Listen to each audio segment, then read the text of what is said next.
Okay, मैं सबको admit कर रहा हूँ। आवाज आ रही है मेरी? Yes sir.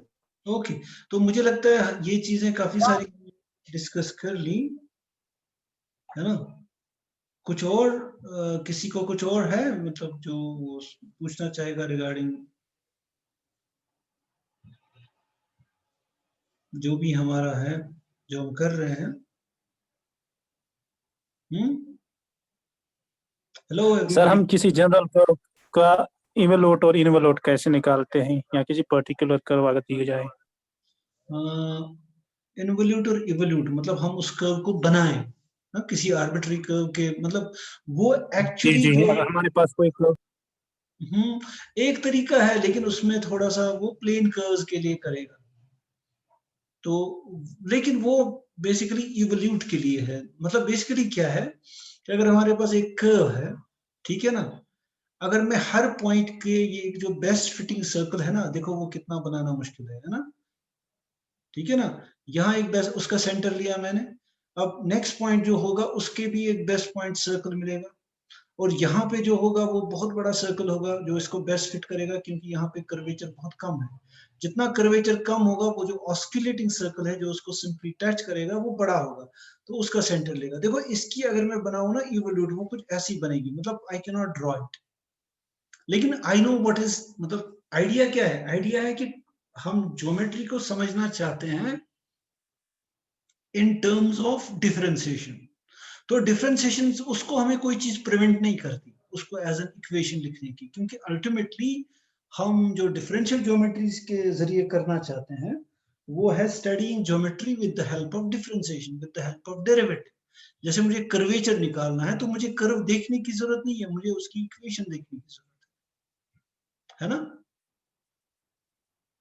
तो जी सर। बेसिकली इवोल्यूट जो होता है, अगर मैं इसको हम बोलते हैं centres of curvature, her point पे जो बेस्ट फिटिंग सर्कल होगा उसका सेंटर लो, यहाँ पे देखो बहुत बड़ा बनेगा क्योंकि it is a straight line, तो इन्फिनिटी पे चला जाएगा, तो वो जो कर्व होगी वो बहुत ही कॉम्प्लिकेटेड होगी अगर मैं इवोल्यूट बनाऊं।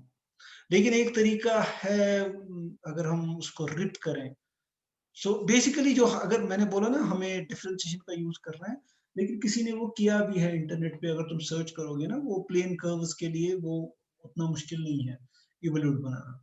अगर ये कर्व इसका इवोल्यूट है तो ये कर्व इसका इनवोल्यूट है। आइडिया ये है कि टेंजेंट टू द इवोल्यूट, मतलब हर पॉइंट पे जो इवोल्यूट का टेंजेंट हो वो जो दूसरी कर्व जो बनती है ना उसका नॉर्मल हो किसी पॉइंट। मतलब ये जो है ये इस पॉइंट पे नॉर्मल वेक्टर है, लेकिन इस पॉइंट पे ये टेंजेंट है टू दिस वेक्टर। अगर ये रिलेशन हर पॉइंट पे होल्ड करती है, वी से ये इवोल्यूट है किस कर्व का, इस कर्व का, और ये इनवोल्यूट है किस कर्व का, ऊपर वाली कर्व का। तो इसमें एक इनवर्स रिलेशन है। फिर हमने यूजिंग दिस इंफॉर्मेशन कि इसका टेंजेंट जो है वो इसका नॉर्मल है, यानी इवोल्यूट का जो टेंजेंट है वो नॉर्मल होगा at some point of the involute. हम अगर हमें इवोल्यूट की कर्व दी होगी तो हम उसका इनवोल्यूट निकाल सकते हैं, अगर इनवोल्यूट की कर्व होगी तो हम उसका इवोल्यूट निकाल सकते हैं, मतलब we can go both directions. तो जैसे कि तुम्हारे नोट्स में अगर तुम देखो तो हमने इसको किया होगा, जैसे फॉर एग्जांपल अगर तुम्हारे पास कर्व है r is equal to r at t या r is equal to r at s better, क्योंकि अगर हम ये पैरामीटर लेंगे देन जो इवोल्यूट, मैं भूल गया इवोल्यूट की जो इक्वेशन होगी, वैसे तुम्हें वहां तो पता ही, हाँ अभी ओके, इवोल्यूट की जो इक्वेशन है which is the locus of the centers of curvature, it would be r is equal to c minus s, शायद मैंने यही लिखा था। अगर उसको मैं रिप्रेजेंट करूं बाय r1 उस कर्व को, it would be basically r plus c minus s is into t, where t is the tangent vector of the original curve। तो r1 जो है वो होगा इवोल्यूट, r इवोल्यूट की इक्वेशन ये होगी, where c is an arbitrary constant. उसका मतलब ये भी है कि एक कर्व के एक से ज्यादा इवोल्यूट हो सकते हैं, इन्फिनिटली मेनी इवोल्यूट्स हो सकते हैं। जैसे अगर मैं दूसरी कर्व यहां बनाता ना, तो ये नॉर्मल इसको भी टेंजेंट थी यहाँ पे। ये रिलेशन और भी कर्व्स के लिए सेटिस्फाई कर सकती हैं कि एक का टेंजेंट दूसरे का नॉर्मल है, यानी tangent to the evolute is normal to the involute. तो ये इसका इवोल्यूट है, तो ये इसका इनवोल्यूट है। तो यूजिंग दिस प्रॉपर्टी की टेंजेंट नॉर्मल प्रॉपर्टी, हम इसकी इक्वेशन को डिराइव कर सकते हैं, फिर इसका कर्वेचर निकाल सकते हैं, इसका टॉर्शन निकाल सकते हैं, जो कि हमने किया है नोट्स में। और मैं चाहूंगा, क्योंकि उसमें थोड़ा सा ज्यादा कैलकुलेशन है। कैलकुलेशन क्या है? बेसिकली डिफरेंशिएशन है। डिफरेंशिएशन से ज्यादा इसमें कुछ है ही नहीं। That's why I am trying to say कि तुम उसको बार बार देखो, और अगर तुम्हें कहीं पे दिक्कत हो तो मुझसे पूछो, लेकिन frankly speaking it's just differentiation. कहीं पे वो डिफरेंशिएशन थोड़ी सी कॉम्प्लिकेटेड होगी ऑफ कोर्स, लेकिन यू आर एमएससी स्टूडेंट्स, तुम्हें डिफरेंशिएशन से तो डर नहीं लगना चाहिए ना, वो तो 11th-12th में कराते हैं। हाँ, तो और कोई कुछ पूछना चाहता है? हाँ, लेकिन प्लेन कर्व्स के लिए इवोल्यूट निकालना पॉसिबल है, लेकिन यहाँ पे मैं शायद थोड़ा सा वो दिखा नहीं सकता। बट आइडिया यही है कि tangent of the evolute is normal to the involute. Anybody else जिसको उसके रिगार्डिंग कुछ पूछना हो तो मैं आगे बढ़ूं? लेकिन मैं चाहूंगा तुम नोट्स को अच्छे से पढ़ो, उसमें बहुत अच्छे से डिटेल दी गई है, नो प्रॉब्लम व्हाटसोएवर। और वो लेक्चर जो मैं अपलोड करता रहता हूँ उनको भी पढ़ो, और थोड़ी जोर लगाओ, थोड़ा मेहनत लगाओ। मुश्किल तो उतना है नहीं कि तुम ना कर सको, ऐसा तो सवाल ही नहीं। Okay, should we anybody else जिसको कोई क्वेश्चन हो? कितने हैं? 17 हैं आफ्टर ऑल, 17 पार्टिसिपेंट्स हैं। ओके, अच्छा सीआर आ गया? Is CR present? इरफान तुम प्रेजेंट हो?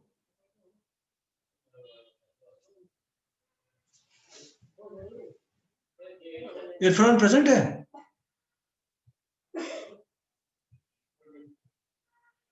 नो अच्छा सर। नहीं, हाँ इरफान, तो मुझे तो इरफान नाम कुछ दिख रहा है यहाँ पे। इरफान सर है ये present? सर ये सीआर नहीं है। अच्छा, ये कोई और है? अच्छा यस सर, मैं ही। अच्छा इरफान तुम, अच्छा बाकी कुछ और है जो तुमने पढ़ा है वो लेक्चर्स में से या नोट्स में से, जिसको तुम फर्दर कुछ क्लैरिफिकेशन चाहोगे? मैंने कल कहा था ना, उसको देख लेना ठीक से,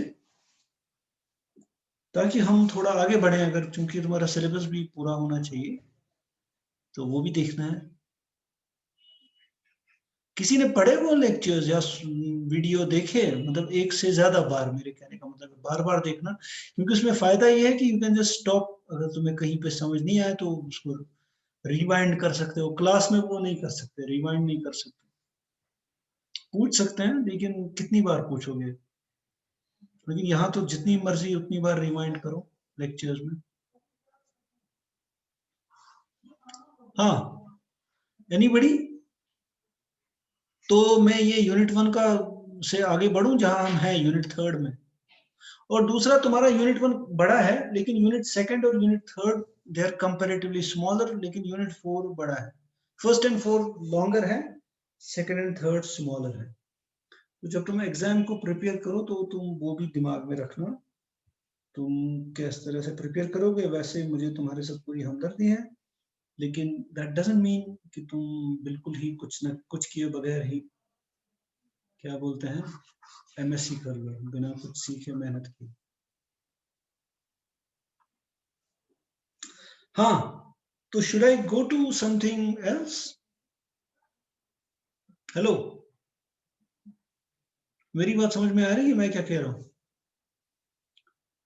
क्या हम आगे बढ़े, कुछ नया जी सर, पढ़े? 3rd यूनिट से। Yes sir, yes sir, yes sir.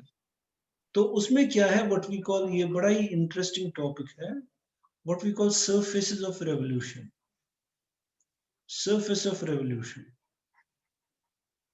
जैसे सपोज अगर मैं एक सेमी सर्कल लूं, ठीक है ना, और इसको मैं रोटेट करूं अबाउट दिस एक्सिस, मतलब ये जो लाइन मैंने डाली ना, let it be z axis, अगर मैं इसको रोटेट करता जाऊं तो तुम्हें क्या दिख रहा है, क्या इमेजिनेशन में तुम्हारे क्या बन क्या रहा है, मतलब जब ये रोटेट हो रहा है तो we will get, it would generate a circle. Surface. कौन सी सरफेस? अगर सेमी सर्कल हुआ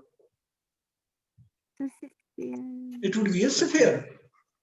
थोड़ा अपने दिमाग की Yes. इमेजिनेशन, तो जैसे अगर तुम इसको रोटेट करोगे ना अबाउट दिस एक्सिस, तो what you would get, you would generate a sphere, Safia. है ना। सपोज अगर मैं तुम्हें कहूँ एक स्ट्रेट लाइन लूं, जी सर।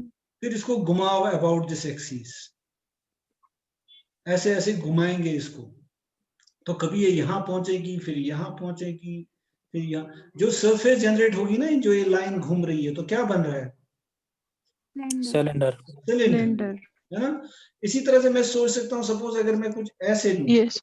इसको मैं घुमाता हूं, तो जो मुझे सरफेस बनेगी वो कुछ ऐसा टेढ़ा मेढ़ा सिलेंडर बनेगा ना, मैं जनरल आर्बिट्रेरी कर जी दूं। सर।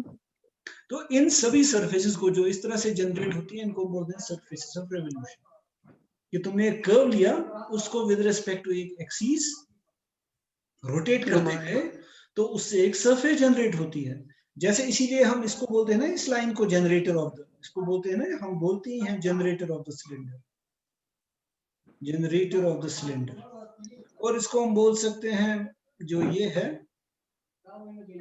इसको हम बोल सकते हैं जनरेटर ऑफ द, ये जो सेमी सर्कल है, it is generator of the sphere. और यू कुड हैव, जैसे अगर मैं ऐसे इस कर्व को करूं, suppose you will get about this axis, तो व्हाट डू आई गेट, इसको हम आगे पढ़ेंगे, it's something called a pseudo sphere. हालांकि स्फीयर से मतलब इसका कोई नाता नहीं, ठीक है। तो what I am trying to say is, you can get an arbitrary curve जिसकी इक्वेशन तुम्हें पता है, तो उससे हम एक सरफेस जनरेट करेंगे। बाय द वे, जब मैंने वो इक्वेशन ऑफ ए स्फीयर लिखी थी ना, r at uv is equal to sphere की इक्वेशन क्या थी, जो भी थी, u cos v something like, sorry मैंने गलत लिखा है, it was a cos u cos v cos u sin v, a साथ में है ऑफ कोर्स, इसकी रेडियस a है, तो देन a sin u। तो ये जो आइडिया है ना, इस तरह से इसको पैरामीटराइज करना, it is because of this surface of revolution. मतलब हमने इस तरह से इसके बारे में सोचा है कि अगर हम सेमी सर्कल को घुमाते रहें तो जो हमें मिलेगा वो होगा स्फीयर। लाइन को घुमाएंगे with respect to some axis, हमें मिलेगा सिलेंडर। और इसी तरह से किसी भी कर्व को कर लो। Now to be definite what we do for a surface of revolution, मतलब अब सिचुएशन ये है, I know this equation of the curve. Suppose I know equation of the curve. ठीक है ना? Equation of the curve is known. तो can I get, उससे जो surface of revolution generate होगी, surface of revolution generate होगी, उसकी equation निकाल सकते हैं हम। मतलब वो क्या होगी? Once I know, मेरी बात समझ में आ रही है? I know equation of the curve. फिर उसको घुमा के जो सरफेस ऑफ द रेवोल्यूशन है, उसकी इक्वेशन हम कैसे निकालें, वो काम हमें करना है, ठीक है। सो उसके लिए टू बी डेफिनेट, क्योंकि मुझे उसको कोऑर्डिनेट्स देने हैं, तो मैं मानूंगा, जिसमें कोई हर्ज नहीं, कि मेरी जो एक्सिस ऑफ रोटेशन है वो z एक्सिस है। ये मेरा z एक्सिस है, ये मेरा x एक्सिस है, ये मेरा y एक्सिस है, ठीक है। मैं कर्व लूंगा z y प्लेन में, ठीक है। नहीं, to be a little more, मैं इसको x इस डायरेक्शन में लूंगा, y इस डायरेक्शन में, नो इशू, मतलब ज्यादा मसला है नहीं, ताकि मैं zx, तो उससे उसको डिराइव करना आसान। तो मैंने अपना कोऑर्डिनेट सिस्टम इस तरह से बनाया, इसका नाम x कोऑर्डिनेट रखा, इसका y और इसका z। Then what I do, I draw a plane in zx plane. अब zx प्लेन में y 0 होता है, ये है अपना zx प्लेन। zx प्लेन का मतलब y कोऑर्डिनेट इज 0, तो इसका x एंड z कोऑर्डिनेट होगा, राइट। तो मान लो मान लो जो मेरी इक्वेशन है that is given in parametric form in this zx plane, यानी उसका एक x कोऑर्डिनेट है which is some function. इस कर्व को अगर मैं पैरामीट्रिक फॉर्म में लिखूं as a plane curve, it means it would be of this type. Say x is equal to h of u, y is equal to 0 क्योंकि ये zx plane में है, and z is equal to some f of u. तो मेरी जो curve है basically वो है ये उसके कोऑर्डिनेट्स है, मतलब it is in zx plane, y तो 0 ही होगा इसका, लेकिन of course there would be a relationship parametric, जैसे हम लिखते थे ना xy प्लेन में. अगर ये मेरा xy प्लेन है तो इसमें जो पैरामीट्रिक इक्वेशन होगी it would B x at t is equal to something and y at t is equal to something. वो होगी parametric equation of a curve in xy plane. इसी तरह से तुम सोच लो मेरा xz प्लेन है. अगर xz प्लेन है तो इसमें जो पैरामीट्रिक इक्वेशन होगी कर्व की वो होगी x is equal to some function जिसको मैंने कहा h, और पैरामीटर का नाम t के बजाय मैंने u रखा क्योंकि सरफेसेस में हम u and v लेने वाले हैं. तो इसी तरह से z होगा some h of u. I hope that's clear कि मैंने इस कर्व को डिफाइन किया in terms of its parametric equation in xz plane. ये क्लियर है? ठीक है ना. अब अगर मैं इसको रोटेट करता हूं, हाँ क्लियर है? अगर नहीं है तो बताओ. जी सर. हाँ यस सर. अब मैंने पैरामीटर का नाम u कर दिया, कोई इश्यू नहीं, मतलब it's no big deal. t की जगह u रखा, हम t रखते थे. तो ये मेरी कर्व की equation. Now suppose I rotate it, by an angle alpha phi. चलो फाई रखते हैं. सपोज आई रोटेटेड तो ये कुछ इस तरह से आ जाएगी. I wish I could do it properly. तो अभी ये यहां थी, अब रोटेट होगी, ये भी तो प्लेन में थी. Suppose this is rotated by an angle phi. ठीक है ना. अब हम देखना चाहेंगे कि व्हाट वुड चेंज. ठीक है ना. Once I change it in angle phi, अब इसका y कोऑर्डिनेट जरूर 0 हो ये जरूरी नहीं है क्योंकि अब ये इस प्लेन से बाहर जाएगी, है ना. मैंने इसको रोटेट किया ना, zx प्लेन से बाहर गई ना. अगर फाई 0 है तो of course it is in zx plane. अब अगर ये, तो इसका कोई y कोऑर्डिनेट होगा, राइट. तो y कोऑर्डिनेट क्या होगा? अगर मैं आप सोचूं कि होगा क्या, अगर मैं इसका क्रॉस सेक्शन लूं, जब ये रोटेट होती रहेगी बेसिकली ये सर्कल्स बनेंगे. जैसे सिलेंडर जो है ना, अगर मैं सोचूं cylinder which is a surface of revolution in XYZ plane whatever जो भी है, तो इट इज बेसिकली कंपोज्ड ऑफ सर्कल्स. अगर कोई कॉम्प्लिकेटेड सरफेस ऑफ रेवोल्यूशन है, ये नहीं है सरफेस ऑफ रेवोल्यूशन. चलो इस तरह से, फिर मैं इसको, मैंने गलत कर दिया, चलो ठीक है. तो ये भी सर्कल से बनी है लेकिन छोटे बड़े सर्कल्स, है ना. I can think of it as circles क्योंकि ये रोटेट हो रही है ना, just like cylinder is composed of circles. जैसे आर्किमिडीज ने सोचा था सिलेंडर के बारे में. जंशियो मतलब सर्कुलर विभाग चट बने. अब सिलेंडर और सरफेस ऑफ रेवोल्यूशन में सिर्फ ये फर्क है कि सिलेंडर में जो सर्कल्स का जो ये ढेर है ना, या जो ये स्टैक है, ये सेम रेडियस का है. लेकिन जनरल सरफेस ऑफ रेवोल्यूशन का चूंकि कॉम्प्लिकेटेड कर्व हो सकती है, पहले छोटा सर्कल है, फिर बड़ा सर्कल है, फिर उससे बड़ा, फिर उससे बड़ा, फिर थोड़ा छोटा, फिर बड़ा, लेकिन सर्कल्स का एक स्टैक है. ठीक है ना. ठीक है. अब देखो ये जो सर्कल है ना, अगर मैं एक सर्कल को, हाँ वेरी गुड. अब अगर मैं एक सर्कल को लूं, एक मतलब जितने भी ये सर्कल्स है ना, मैंने एक को पकड़ लिया. अब उस सर्कल में खास बात क्या है? उसका खास बात यह है कि उसका z कोऑर्डिनेट फिक्स्ड है. क्योंकि अगर मैं थोड़ा ऊपर दूसरा सर्कल लूं तो z कोऑर्डिनेट बढ़ेगा, थोड़ा नीचे जाऊंगा तो z कोऑर्डिनेट घटेगा, है ना. Am I right? यानी z कोऑर्डिनेट हर सर्कल पे फिक्स्ड है. यानी वो अगर यहाँ पे f of u है तो यहाँ पर भी f of u ही है, यहाँ पर भी f of u ही है. z coordinate does not change. ठीक है, मेरी बात समझ में आई?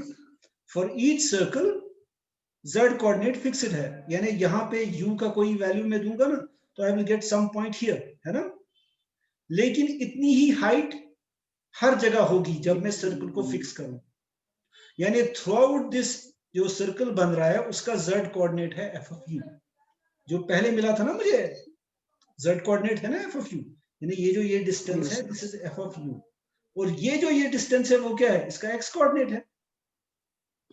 देखो जब मैं कह रहा हूं this is the equation, right, ये मेरा एक्स कोऑर्डिनेट है, ये मेरा जेड कोऑर्डिनेट है, इसका मतलब इस पॉइंट पे अगर मैं यहाँ पे एक पॉइंट लेता हूं, ये जो है इट इज, इसकी जो लेंथ है वो for some value of u होगी, this is f of u, और ये जो इसका इस एक्सिस से इसकी डिस्टेंस है वो है एच ऑफ यू। तो अगर मैंने कोई आर्बिट्ररी सर्कल अब लिया, आर्बिट्ररी सर्कल, राइट, और जिसका एंगल फाई है, इसका मतलब वो जो सर्कल है उसकी रेडियस होगी एच ऑफ यू, और उसकी जो हाइट होगी वो सेम रहेगी, ठीक है ना, मेरी बात समझ में आ रही है। अब वो जो सर्कल है z कोऑर्डिनेट वो फिक्स्ड है along this circle, do you agree with me? z coordinate is fixed for this circle, लेकिन इसका जो x एंड y कोऑर्डिनेट है वो चेंज हो रहे हैं जस्ट लाइक ए सर्कल, वो सर्कल पे घूम रहे हैं, और वो प्लेन कौन सा है, x एंड y है ना, it's a plane parallel to, उसके x कोऑर्डिनेट होगा क्योंकि z तो फिक्स्ड है। अब जो वेरी होगा ना यहाँ पे वो ये फाई वेरी हो रहा है, किस तरह से हो रहा है, एक सर्कल पे वेरी हो रहा है जिसकी रेडियस है एच ऑफ यू, यानी इस सर्कल की जो इक्वेशन है इट वुड बी जस्ट क्या होनी चाहिए, it should be h of u into cos of phi, क्योंकि रेडियस है, जैसे r cos t है ना, हमने लिया था ना equation of a circle, a cos t a sin t, अब t की जगह फाई है जो वेरी हो रहा है ना इस सर्कल पे, सो मैं सोच सकता हूं z तो फिक्स्ड है, x एंड y में क्या हो रहा है, it is h of u cos of phi, then y coordinate होगा h of u sin of phi, and z coordinate is same, ठीक है। तो this would be our equation जिसके पैरामीटर्स मैंने चूज किए हैं, जो चीज वेरी हो रही है, जो मेरे वेरिएबल्स हैं वो है u of phi, ठीक है ना, इतना क्लियर है। So this becomes the equation of a, अब अगर मैं u को वेरी करूं तो होगा क्या, u अगर वेरी होगा तो f of u वेरी होगा because f depends upon u। तो मेरे कहने का मतलब है जो मेरा सरफेस ऑफ रेवोल्यूशन, ये जो टेढ़ा मेढ़ा है ना सरफेस ऑफ रेवोल्यूशन, ये उतना अच्छा नहीं बना क्योंकि ये एक जैसा दिखना चाहिए दोनों साइड से। तो अगर मैं u को वेरी कर रहा हूं, I am going along some line like up, ऊपर नीचे जा रहा हूं, और अगर मैं फाई को वेरी कर रहा हूं तो मैं ये सर्कल्स में घूम रहा हूं, यानी अगर मैं u घुमा रहा हूं तो फाई फिक्स्ड है, यानी अगर मैं u ऊपर नीचे जा रहा हूं तो ये जो एंगल है ना फाई वो मत चेंज होगा, वो तो जब मैं दाएं बाएं घूमूंगा तब फाई चेंज होगा, लेकिन ऊपर नीचे में सिर्फ u चेंज होगा, है ना। तो अगर मैं फाई को कांस्टेंट कर दूं, अगर मैं फाई को कांस्टेंट कर दूं over this surface of revolution, I am moving along this line, I am either moving, मतलब जो भी मेरा वैल्यू होगा u का उस हिसाब से मैं, जब मैं u को वेरी करूंगा I would go up and down for a fixed phi. If I change some other phi, तो I would be going along some other line. I change some other, मतलब phi को fix करके for a certain value, I will be going along the, जिसको तुम बोलते हो meridians. ये जो curves होते हैं, जैसे हम बोलते हैं ना sphere में, इन lines को हम बोलते हैं meridians, और इनको हम बोलते हैं जो circles हैं longitudes, है ना। तो अगर जब मैं 5 पे जा रहा हूं, जब मैं 5 वेरी हो रहा है तो I am moving along longitudes, right, और जब मैं u को वेरी कर रहा हूं तो I am moving along these meridians.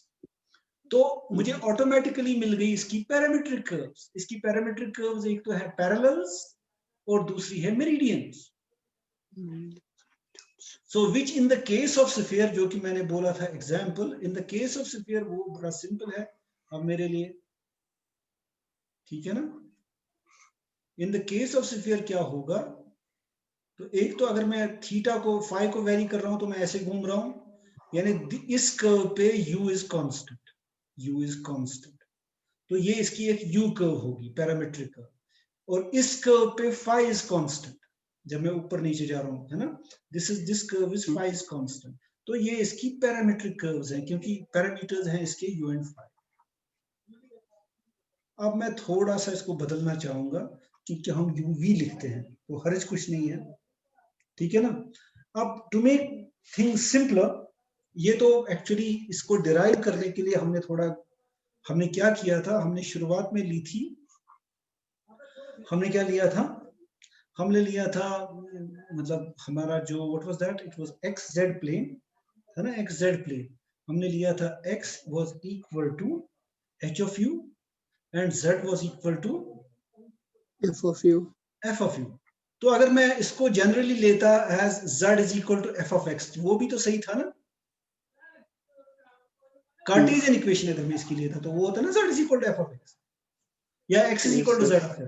यानी अगर मैं x को u कर लूं then z is equal to f of x लिख लो या f ऑफ u लिख लो, तो भी वो उसकी इक्वेशन लग जाती है। वी आर जस्ट, जैसे अगर मुझे cos of t x is equal to cos of t y is equal to, मैं इसको एलिमिनेट करके I can write it as x square plus y square is equal to 1।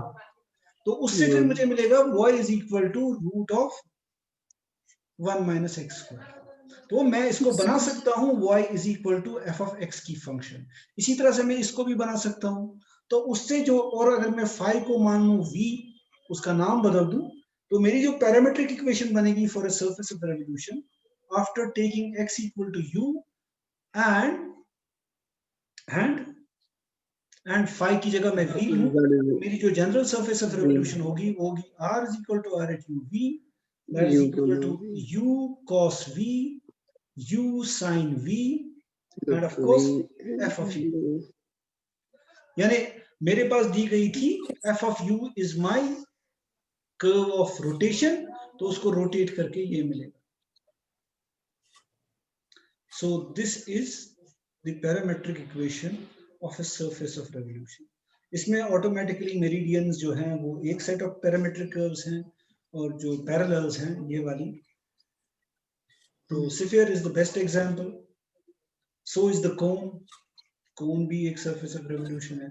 तुम्हें इस line को एक एंगल पे घुमाना है about a z axis, and there could be so many, so all the nice surfaces are। और अगर मैं जैसे मैंने यहाँ क्या लिया, मैंने लिया था x is equal to h of u, z is equal to f of u। अगर मैं लूं ये कर्व, अगर मैं लूं h of u को cos of u और z of u को लूं sin of u और इसमें सब्स्टिट्यूट करूं, आई विल गेट, यानी अगर मैं मान लूं मेरी जो पैरामेट्रिक कर्व है वो भी एक सर्कल का हिस्सा है, यानी एक सेमी सर्कल है जो ना कर्व ऑफ रोटेशन है, by substituting like this I will get a unit sphere. तो इस सब्स्टिट्यूशन के बाद जो मुझे surface of revolution as a sphere मिलेगा, as a surface of revolution, वो होगा x is okay. So u जो है कहाँ गया, हाँ इसकी जगह आएगा cos u cos v, then cos u sin v, and of course sin of u, z coordinate is sin of u। तो ये होगा for sphere as a curve of rotation। तो आई डोंट थिंक इसके लिए तुम्हारा पुराना कोई knowledge जरूरत है जो हमने इसमें किया। Am I right? जो हमने अभी किया सरफेस ऑफ रेवोल्यूशन में, it required some investigative, slightly investigative, कि हम कैसे इसको लिखें। अगर हम कर्व को रोटेट करते हैं तो उसको हर पॉइंट को हम किस तरह से लिखें इन terms of an equation. Second बात जो है, तो ये जो है अनदर थिंग जो है पैरामेट्रिक कर्व्स, जो तुम इस सरफेस ऑफ रेवोल्यूशन में देखोगे एक ऑटोमेटिक चीज हो जाती है। वो जो मेरी पैरामेट्रिक कर्व्स हैं वो ऑटोमेटिकली, जैसे अगर मैंने, चलो मैं इसको कुछ मटका सा बनाता हूँ, हाँ यहाँ से ये आएगा ऐसा। तो ये इसकी एक पैरामेट्रिक कर्व है ना, और ये दूसरी है। अगर तुम टेंजेंट लोगे ना हर एक पे इसका टेंजेंट, तो मेरे कहने का मतलब है इसकी जो पैरामेट्रिक कर्व्स हैं वो हमेशा, you can check also for a sphere और for any surface of revolution, R u dot R v is equal to 0। मतलब f जो है वो 0 है, यानी ऑर्थोगोनल। हाँ, इसकी जो पैरामेट्रिक कर्व्स हैं वो आपस में हमेशा ऑर्थोगोनल होंगे। यू कैन ईदर इमेजिन और यू कैन इवैल्यूएट। तुम आर यू निकालो, आर वी निकालो, उनका डॉट प्रोडक्ट लो, और ऑल्सो अगर तुम m निकालो, इसका m भी 0 होगा। m is minus n times r u which is the same thing as minus n times r. मतलब ये तुम evaluate कर सकते हो ना for its surface. n partially differentiate करना है equation of the surface. You will see that for a surface of revolution,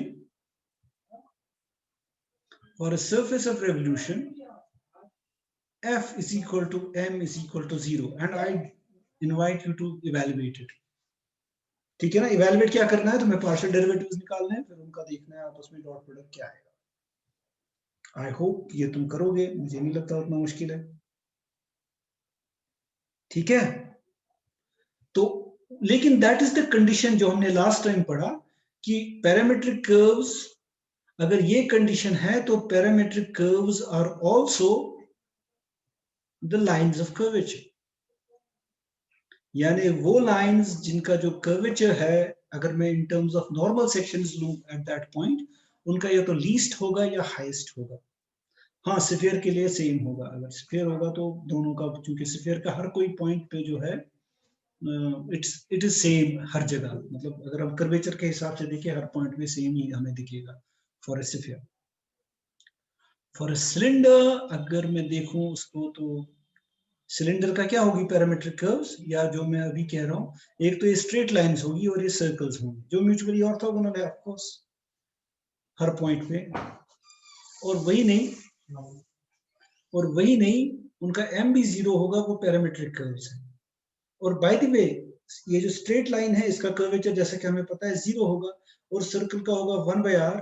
और अगर मैं कहूँ इसके जो प्रिंसिपल कर्वेचर्स होंगे, एक 0 होगा, दूसरा होगा 1/a, where a is the radius of this cylinder, which means इसका जो गाउसियन कर्वेचर होगा, गाउसियन कर्वेचर मैंने कहा था प्रिंसिपल कर्वेचर्स, यानी ये जो प्रिंसिपल सेक्शंस होते हैं उनके कर्वेचर्स, उनका प्रोडक्ट, तो वो 0 होगा. तो बेसिकली अगर मैं इन टर्म्स ऑफ गाउसियन कर्वेचर लूंगा, सिलेंडर और प्लेन में कोई फर्क नहीं. Now that's interesting. सिलेंडर और प्लेन में कर्वेचर के हिसाब से कोई फर्क नहीं. यहाँ पे दोनों स्ट्रेट लाइंस हैं जो इसके प्रिंसिपल सेक्शंस हैं, तो इट इज 0 into 0. यहाँ है 0 into 1/a, लेकिन अल्टीमेटली तो है 0.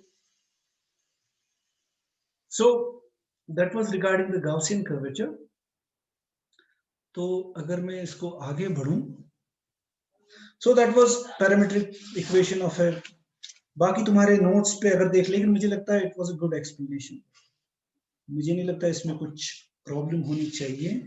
Rest I leave it to you कि तुम, और इसमें मजा है ना, कि मजा ये है अब जो तुम्हारे पैरामीट्रिक कर्व्स हैं वही लाइंस ऑफ कर्वेचर है, जो तुम्हारे पैरामीट्रिक कर्व्स हैं वही पैरामीट्रिक कर्व्स भी है ना, because this is one of the simpler surfaces. इसको मतलब बनाना भी आसान है. तुमने एक कर्व लिया, इसको घुमाओ, तो जो भी ये मटका बनता है वो, मतलब कोई भी कॉम्प्लिकेटेड कर्व लो, स्मूथ कर्व, डिफरेंशिएट, जिसको डिफरेंशिएट कर सकें अल्टीमेटली.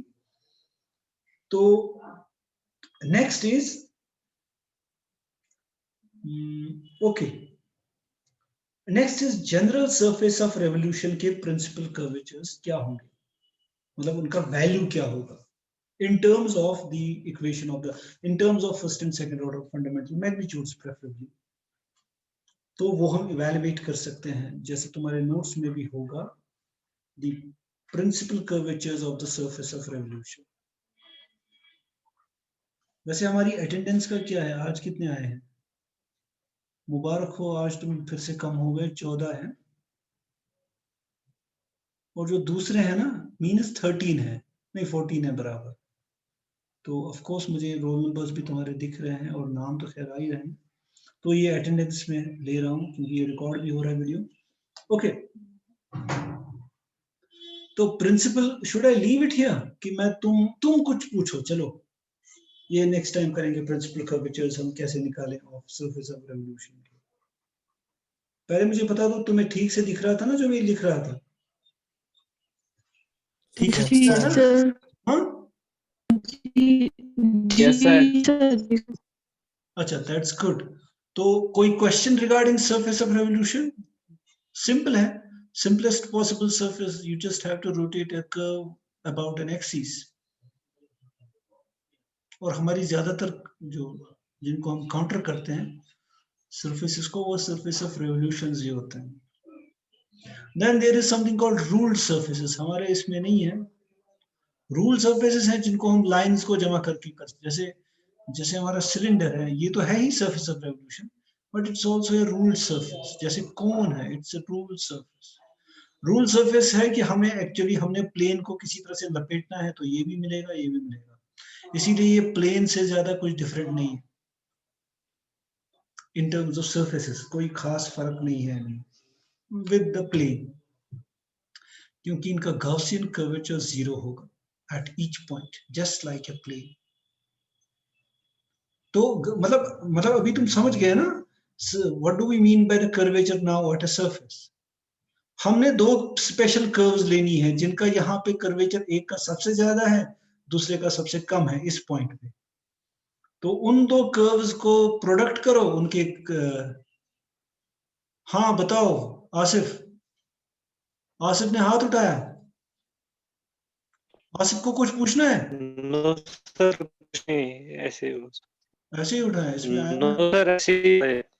अच्छा, तो what I am trying to say कि सरफेस के कर्वेचर, अब जिसको हम गॉसियन कर्वेचर कहते हैं, हम जो लेते हैं हर पॉइंट पे जो कर्व्स हम ड्रॉ कर सकते हैं ना दाएं बाएं on the surface, which contain, मतलब it should be the normal sections and it should be the intersection of the plane which contains the normal.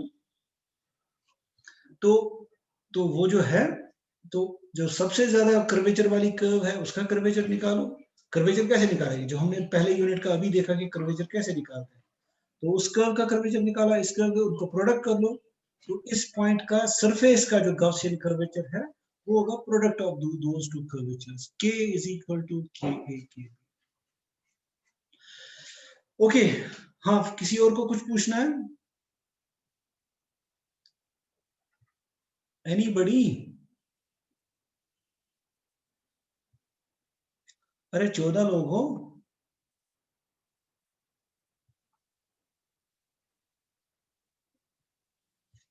भाई दी वो इरफान आज नहीं आया, वो अपना. अरे कोई सुन रहा है मेरी बात? मैं हवा में बात कर रहा हूँ क्या? सर वो एब्सेंट. नहीं सर, वो नहीं. अच्छा, मुझे बताओ इसके बारे में कह रहा हूँ, इसके बारे में कुछ पूछो ना. सरफेस ऑफ रेवोल्यूशन या जो पुराना कुछ तुम्हें जो, देखो मैं हमेशा कहता हूँ क्लास में भी, अगर तुम कुछ पूछोगे तो तुम 1 मिनट के ज्यादा से ज्यादा तुम 1 मिनट के लिए बेवकूफ हो जाओगे. आज तो वो भी खतरा नहीं, लेकिन अगर नहीं पूछोगे फॉर लाइफ, आज तो वो कोई तुम्हें देख भी नहीं रहा है तो किसने पूछा एक और सवाल? कौन ये बेवकूफ है जिसको इतना भी नहीं पता, है ना? लेकिन मुझे लगता है ये जो है जूम का बोर्ड ये ज्यादा अच्छा है. देखो हमारे पास 1 मिनट है. आप any questions? No sir. Okay, no sir. इसको घर पे तुम फिर से पढ़ना. और ये जो वीडियो है इसमें तो खैर तुमने देखा ही. आई होप ये रिकॉर्ड हो गया हो. अगर ये रिकॉर्ड हो गया होगा तो मैं इसकी लिंक तुम्हें भेज दूंगा. अब लेस देन अ मिनट रह गया है, तो खुदा हाफिज. अच्छे से रहो, बिना डिप्रेशन के रहो, मेहनत करो, बिजी रहो और जिंदगी में कामयाब हो. Okay, thanks sir. ओके, खुदा. अस्सलाम वालेकुम सर. एग्जाम के रिलेटेड कुछ बोलिए. एग्जाम के रिगार्डिंग तो बोला ही है ना शाह साहब ने तुम्हें. उसका पैटर्न होगा 8 क्वेश्चंस में से 4 करने होंगे, which means अगर तुमने भी सिलेबस किया होगा तो तुम 100% अटेंड कर सकते हो. और मैंने ये भी कहा तुम्हारा जो सेकंड और थर्ड यूनिट है वो छोटा है compare to first and fourth unit. ठीक है ना? लेकिन अगर तुम जितना तुम पढ़ो उतना अच्छा है, लेकिन एग्जाम की भी ठीक से प्रिपरेशन करो, उसको प्रिपेयर करो अच्छे से. ठीक है ना? जी सर. और मेहनत करो, आगे बढ़ो. ठीक है ना? अपने माँ बाप. सर. ओके, खुदा.